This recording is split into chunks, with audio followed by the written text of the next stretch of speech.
For those of you that love talking about animals, from Sci News, Phosphorosaurus ponpetelegans, fossil find in Japan uncovers new Mosasaur species. Paleontologists have discovered what they say is a completely unexpected new Mosasaur that lived 72 million years ago in Japan. Well, this is really good to hear considering not many marine reptile species are coming from Japan.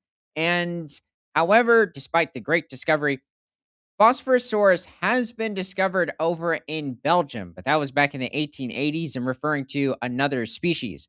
And these animals did live during the late Cretaceous, during the beginning of the early Maastrichtian stage. And now, from prehistoric to present, my name is Ethan. Welcome to Creature Guide Live Prehistoric News. Hit that subscribe button so we can dive right back into the prehistoric news of the day. So let's take a deeper look. The newly discovered mosasaur, named Phosphorosaurus ponpetelegans, comes from a creek in the town of Mukawa in northern Japan. So this is referring to the northern island of Japan, which is Hokkaido. So one of the fossil formations in the area. Previous discoveries of Phosphorosaurus mosasaurs have occurred along the east coast of North America, the Pacific coast of North America, Europe, and North Africa. But this is the first to fill the gap between the Middle East and Eastern Pacific. That is, it's not necessarily uncommon for this to occur with different species of mosasaurs. There have been a wide range of marine reptiles as well that have been discovered throughout the world and just referring to a single genus and sometimes even the same species. Measuring about 10 feet or 3 meters long, this marine reptile lived during the late Cretaceous period just before the last of the dinosaurs, such as T Rex and Triceratops. This is very true, considering Triceratops and T Rex would not evolve for at least another 6 million years. There were other larger species of mosasaur that would later appear along the same time as these two dinosaurs. And just to remind everybody, these mosasaurs are not dinosaurs. They are a branch of marine reptiles. So let's take a look at another creature from the Mesozoic, specifically the Thalassomedon. And the Thalassomedon was a group or a genus of long necked plesiosaurs and a member of the Elasmosauridae lineage of plesiosaurs, which the Elasmosaurs first evolved around 130 million years ago during the first 15 million years of the early Cretaceous and would eventually go extinct at the end of the Cretaceous around 66 million years ago. This mosasaur, not mosasaur, but, plesiosaur could reach over 35 feet in length or pushing 11 meters and weigh somewhere around 4.5 tons. Yet, despite size, it was probably just feeding on different species of fish and maybe small species of ammonite in the region, likely not going after larger species of marine reptiles due to its very weak jaw structure and as well as its delicate neck. Problem with this diagram, well, not diagram, this portrayal of this elasmosaurus is it should have a tail fluke. But besides that, it's not a bad reconstruction. Probably a bit more muscle or just overall weight when referring to the neck of this animal, as well as even the core. It wasn't necessarily one of the skinnier mosasaur species. But let's head back to the article.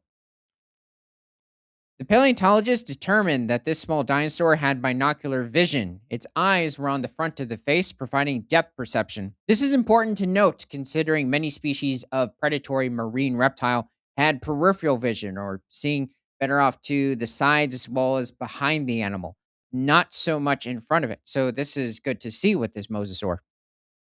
The long and laterally projecting jugal processes, which, when combined with a depressed as well as narrow snout, provide compelling evidence for well developed binocular vision for the new mosasaur.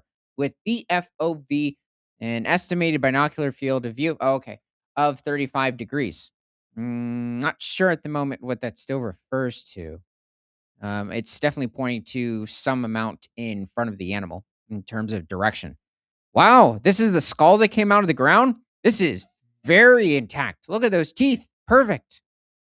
That's great.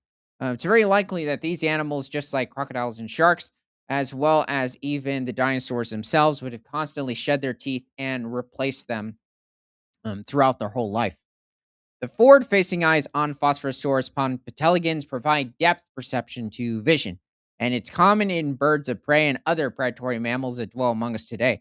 Well, that would really help it when it comes to hunting, It's probably going after smaller species of marine reptiles or younger individuals of even the larger species. But this would definitely help just seeing how far away those prey items are. Probably even using its sense of smell if one's injured. Oh, wait a second. We're dealing. That would work with the sharks, but when it comes to um, these specific marine reptiles, they have to go up to the air to the surface to breathe, so that wouldn't work under the water. Anyway, let's take a look at another species of Mesozoic marine reptile. So this is also a member of the Plesiosaur lineage. However, it is part of the Polycatalidae lineage of marine reptiles. This is Trinocorenum, which is a close relative of the Dolichorhynchops plesiosaur. These animals had a somewhat medium length neck when it comes to just overall all marine reptiles. This is a bit similar to the very short necks of the plesiosaurs during the late Jurassic. So animals such as Cryptoclydus or Chimerosaurus over from England, even though compared to their body size, they had much longer necks, or even compared to this specific polycalyptid. But these animals had very thin snouts compared to their body size and were likely only feeding on different species of fish within the region. They likely didn't want to come into contact with each other in the terms of an aggressive fight because it was extremely risky when it came to breaking their skulls. And they didn't have even the neck structure for it, but they were likely very maneuverable in the water and maybe even had quite a bit of stamina when it came to swimming. And it would have benefited them when it came to later in the Cretaceous when different species of mosasaur would evolve, even different species of shark they would have to be concerned about when it came to just simply predators, because likely these animals were an abundant food source for the larger mosasaurs within the region. This specific species has been found over in Canada and specifically Manitoba. So, this animal inhabited Canada somewhere around 98 million years ago when the Western Interior Sea cut North America in half. Also, this animal is probably only around 10 feet in length or 3 meters, maybe weighing somewhere around 200 pounds, maybe slightly heavier or a little over 120 kilograms. So, the polycalyptids in general never became too large, but this is a very well intact skull. I mean, very well preserved teeth. The whole skull is virtually intact. These animals most likely also had more peripheral or side vision compared to at least the mosasaur that we're looking at. So let's dive back into the article. The team believes Phosphorosaurus ponpetelegans, a phosphorus lizard from an elegant creek. Oh, okay. So that's the meaning of the whole mosasaurus name. That's nice. Hunted at night, but much like the owl does compared with the daytime birds of prey, such as eagles.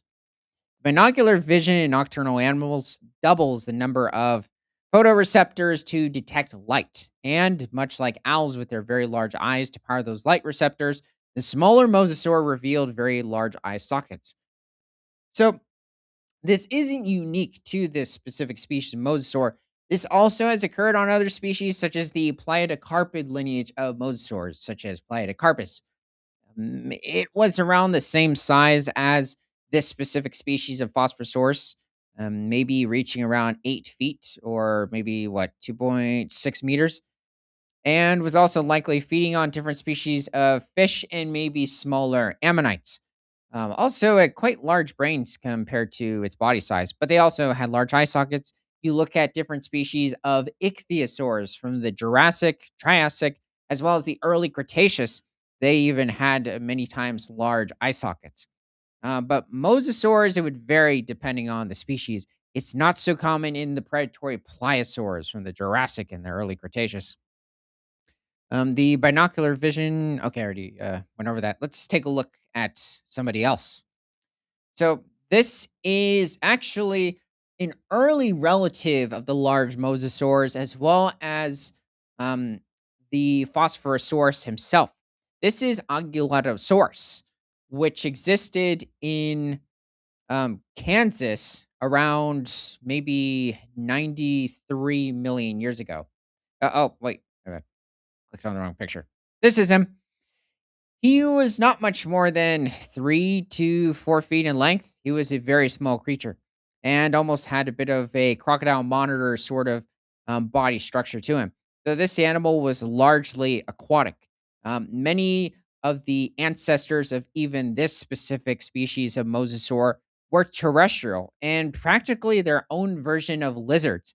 They first evolved somewhere between 120 and 130 million years ago on the land, but eventually took to the ocean during the end of the late Cretaceous, so about 102 to 100 million years ago. We're likely feeding on smaller species of fish, maybe even going after other small species of reptiles, but pretty much nothing else. And they had to be careful with other marine reptiles in the deep, maybe in different species of aquatic crocodilomorphs. So let's head back to the article. Also, because fossils of lanternfish and squid like animals have been found from the late Cretaceous of northern Japan, and because their modern counterparts are bioluminescent, Dr. Kanoshi and his colleagues believe that Phosphorosaurus ponpetelegans may have specifically targeted those glowing fish and squids at night while their larger underwater cousins hunted in daytime. Well, that's interesting that it mentions this, considering animals like the Trinicurranum would have fed on a wide variety of different species of squid and not even, possibly not even the cephalopods, such as the smaller species of ammonites in the deep. And same might have been for even the Thalassominidum plesiosaur. The Angulatosaurus likely, if it came into contact with certain parts of the ocean, might have eaten squid as well. It's just a very soft-bodied organism. That's why sperm whales feed on them. Sperm whales have very weak jaw structures compared to their body size, and that's why they feed on squid. If this new mosasaur was a sit and wait hunter in the darkness of the sea and able to detect the light of these other animals, that would have been the perfect niche to coexist with the more established mosasaurs. Well, this is around 72 million years ago, so you likely already had 25 to 30-foot long Mosasaurus weighing over 7 tons in the deep. So it would probably be best for this animal to hide amongst some maybe coral reefs in the region, or possibly even in some cases the shallower end of different coastal seas, and that would have possibly have kept it safe from the adults of larger species of mosasaur. So let me know what your favorite species of marine reptile is. And from prehistoric to present, my name is Ethan. This is Creature Guy Live Daily News. Remember to like, comment, subscribe if you love talking about animals, and share this show with everyone you know because nothing is better than all animals all the time.